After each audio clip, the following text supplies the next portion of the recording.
Hello my dear students, myself Anuj Singh. I welcome back you once again to my YouTube channel.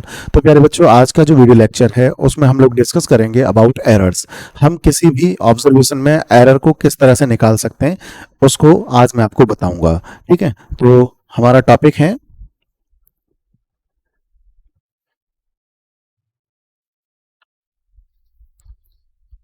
Error.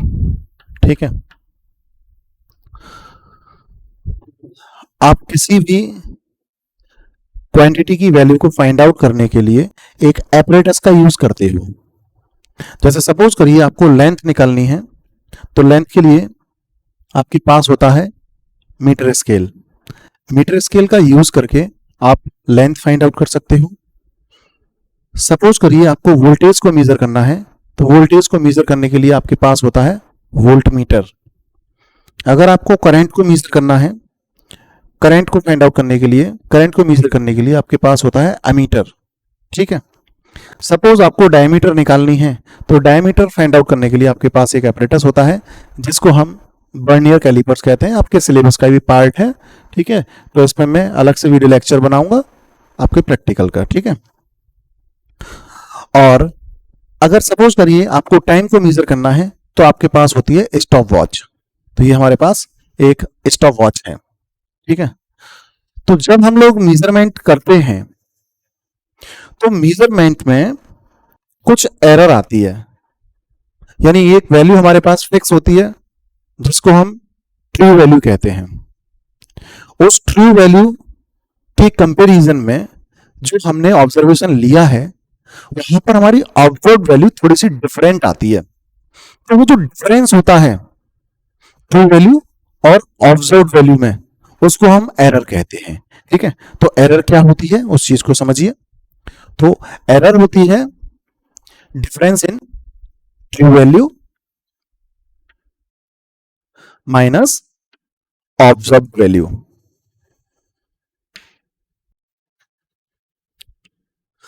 अब बच्चों हम बात ये करेंगे कि ये डिफरेंस आता क्यों है। ये जो डिफरेंस है, इस डिफरेंस के आने के कई सारे रीजंस हैं। उनमें से एक है हमारी केयरलेसनेस।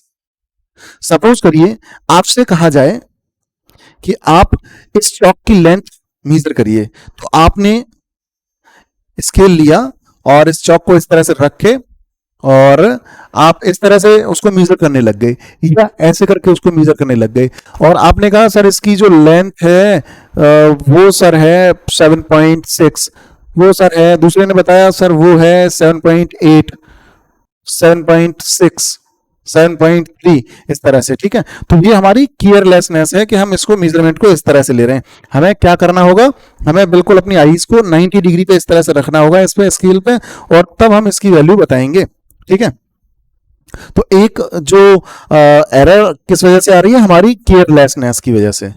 दूसरे तरीके की एरर किस तरह से आती है, वो इस तरह से आती है। सपोज करिए कोई एपरेटस, कोई इंस्ट्रूमेंट आपके पास है, तो ये अभी वर्नियर कैलिपर्स है और ये बिल्कुल न्यू है, और इसको आपने रिपीटेडली यूज किया, यूज करते गए, समय बीतता गया, आप इसको यूज करते गए और ये बेचारा इस तरीके का हो गया, ऐसा हो गया। देखिए ये ऐसा था नया और ये पुराना वाला इस तरीके का हो गया। तो इसमें क्या है कि जो एपरेटस है आपका, जो आप इंस्ट्रूमेंट यूज कर रहे हो मीजरिंग के लिए, उसमें ही एरर आ गई। ठीक है, तो ये इंस्ट्रूमेंटल एरर होती है। अब देखिए एरर और किस तरह से हो सकती है। सपोज मेरे पास ये एक अमीटर है और इस अमीटर का जो पॉइंटर है अगर बिल्कुल एग्जैक्ट 0 पे है तो देयर इज नो एरर, तब यहां पे कोई एरर नहीं है।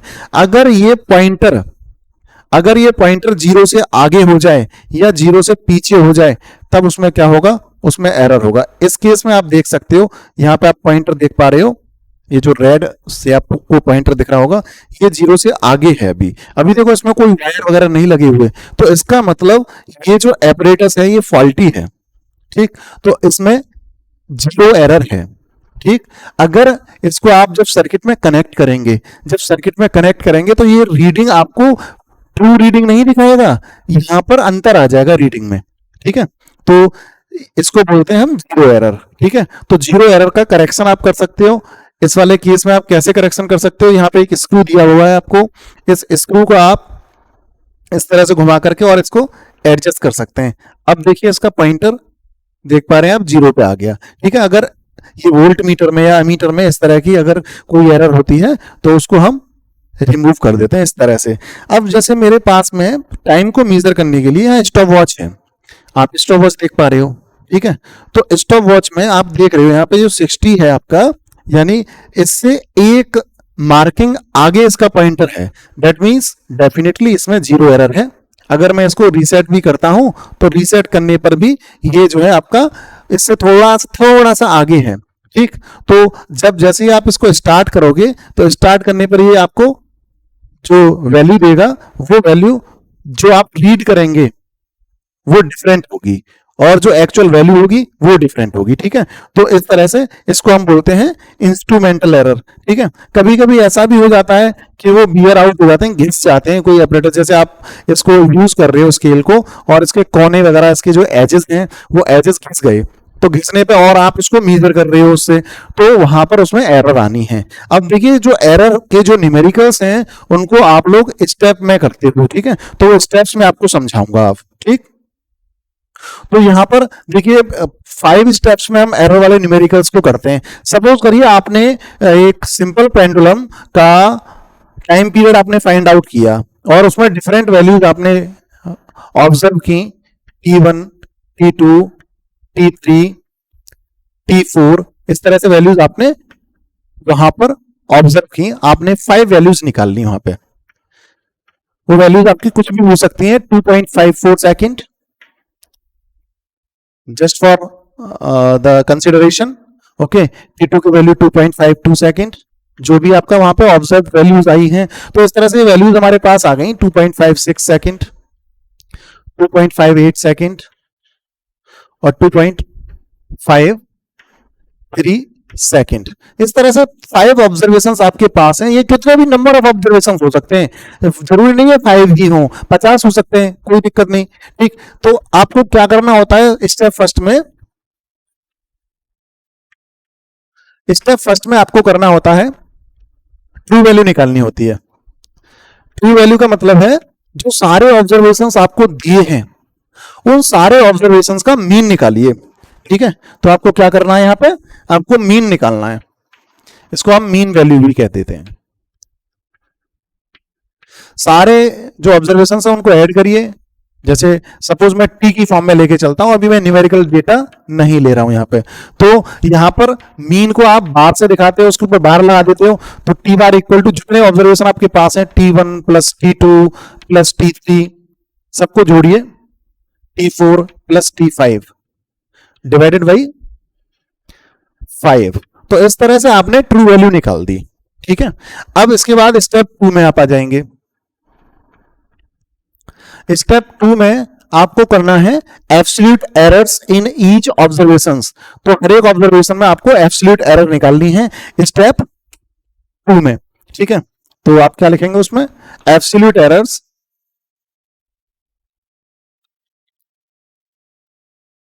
इन ईच ऑब्जर्वेशन। एब्सोल्यूट एरर को हम डेल्टा से दिखाते हैं। ठीक है, डेल्टा, और डेल्टा जिसका भी हो, यहाँ टाइम की बात हो रही है, कहीं लेंथ की बात हो सकती है, कहीं ब्रेथ की बात हो सकती है, तो वो डेल्टा एल हो जाएगा, फिर यहाँ डेल्टा टी होगा इस केस में। ठीक है, तो ध्यान रखना है आपको। तो यहाँ पर delta T1, delta T2, delta T3, delta T4, delta T5, इस तरह से आपके पास में वैल्यूज होंगी। तो ये क्या होगा, T बार माइनस T1, यानी जो ट्रू वैल्यू आपने निकाली थी उसमें से पहले वाले ऑब्जर्वेशन को माइनस कर दीजिए।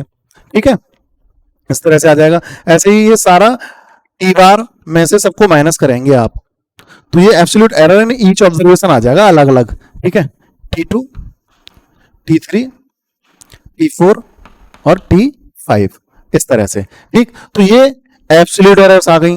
अब एब्सोल्यूट एरर्स के बाद में जो अगला स्टेप होता है, देखिए पहले स्टेप में हमने ट्रू वैल्यू निकाली, दूसरे स्टेप में एब्सोल्यूट एरर्स निकाल दी हर एक ऑब्जर्वेशन में। एक चीज और बेटा ध्यान रखिए, यहाँ पे ये एब्सोल्यूट एरर्स की वैल्यू पॉजिटिव हो सकती है, नेगेटिव हो सकती है और 0 हो सकती है, डिपेंड करेगी इन ऑब्जर्वेशंस के ऊपर। ठीक है।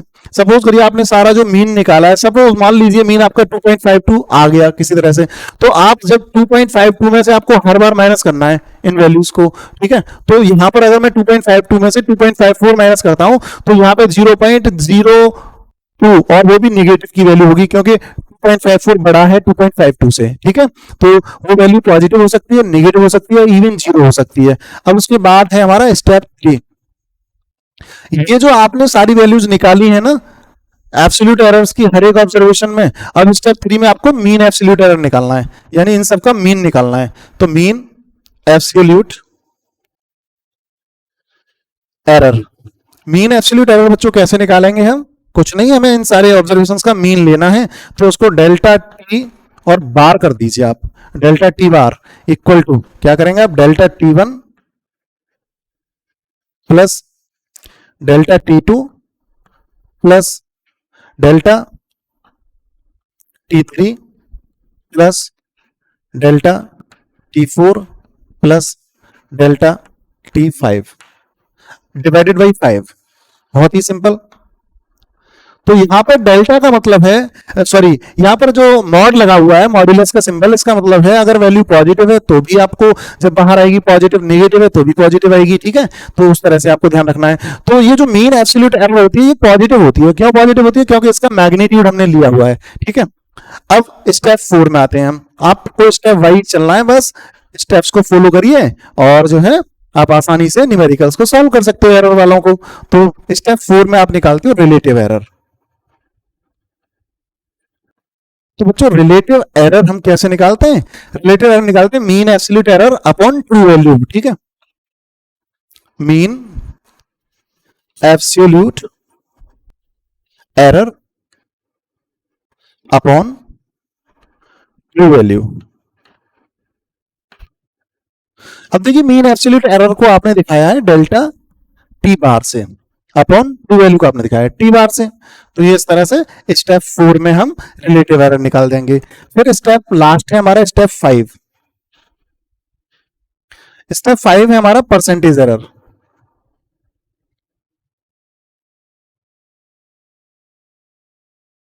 अब हम परसेंटेज एरर कैसे निकालेंगे? ये निकालते हैं हम रिलेटिव एरर